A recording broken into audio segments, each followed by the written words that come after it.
خۆشە بێت. ڕۆژوو براکانم ئینسانی مسلمان ڕزگارەکە لە ئاگری دۆزەخ. پێغەمبەری خوا فەرمی عليه الصلاة والسلام: من صام يوما في سبيل الله باعد الله منه جهنم مسيرة 100 عام. حسنه الألباني. ئەفەرمێ هەر کەسێک یەک ڕۆژێ لە پێناو خوای پەروەردگار بە ڕۆژوو بێ، مەبەستی لە ڕۆژووگردنەکەی ڕەزابوونی خوا بێت، خوای پەروەردگار دەم و چاوی ئەو کەسە 100 ساڵ لە ئاگری دۆزەخ دوورەکاتەوە. 100 ساڵ لە ئاگری دۆزەخ دوور دەکاتەوە.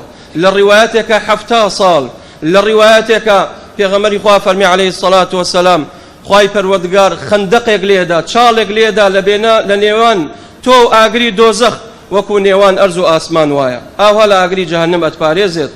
کەواتە ڕۆژوگردن فەزڵ و گەورەی زۆرە براکانم. ڕۆژوگردن ئەو کردەوەیەکەوە ئەتکاتە بەهەشتەوە.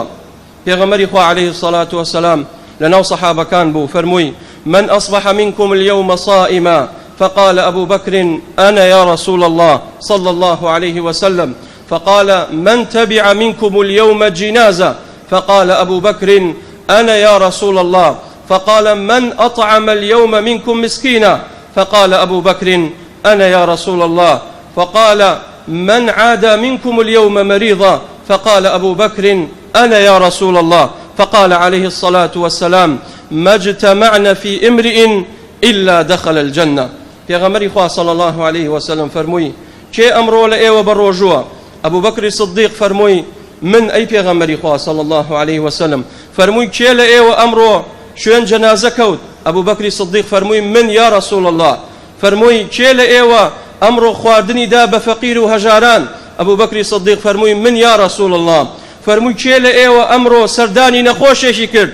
ئەبوو بەکری صدیق فەرمووی: من یا رسول الله. فقال عليه الصلاة والسلام: ئەم چوار کردەوەیە لە هەر مسلمانێک کۆ بێتەوە لە یەک ڕۆژە ئیلای کاتە بەهەشتەوە. کەواتە ڕۆژوگردن فەزلی زۆرە براکانم. ئیمام ابن کەثیر ڕەزا و ڕەحمەتی خوای لێبێ قسەیەکمان بۆ نەقڵەکە لە عوثمانی کوڕی عەفان.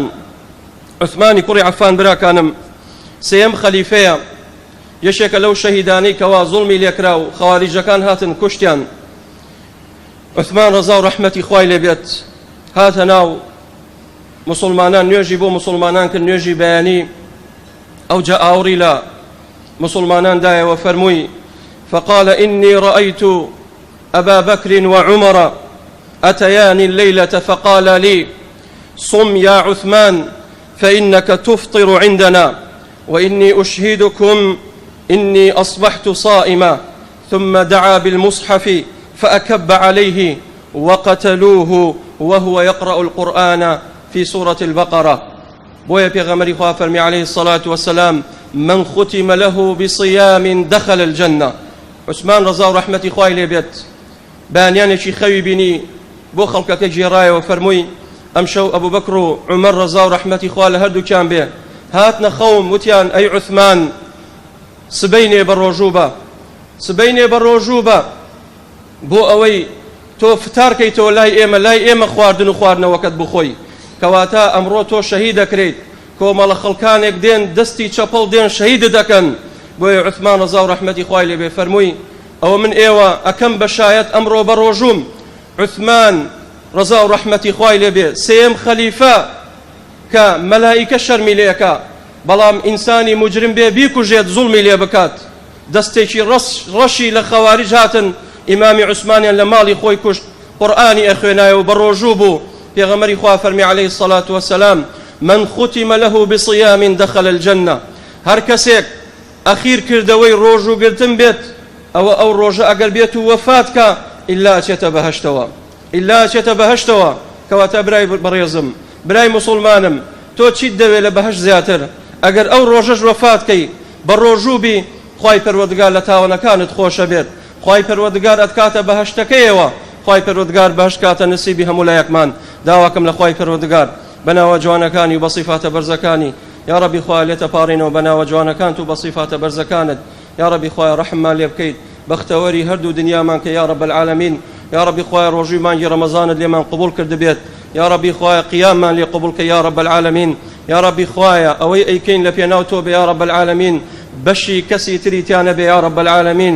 اللهم إنا نسألك الجنة، اللهم إنا نسألك الجنة، اللهم إنا نسألك الجنة ونعوذ بك من النار، اللهم نعوذ بك من النار، اللهم نعوذ بك من النار.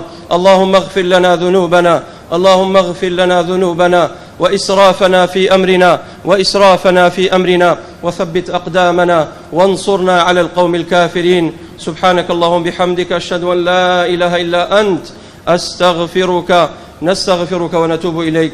قوموا إلى صلاتكم.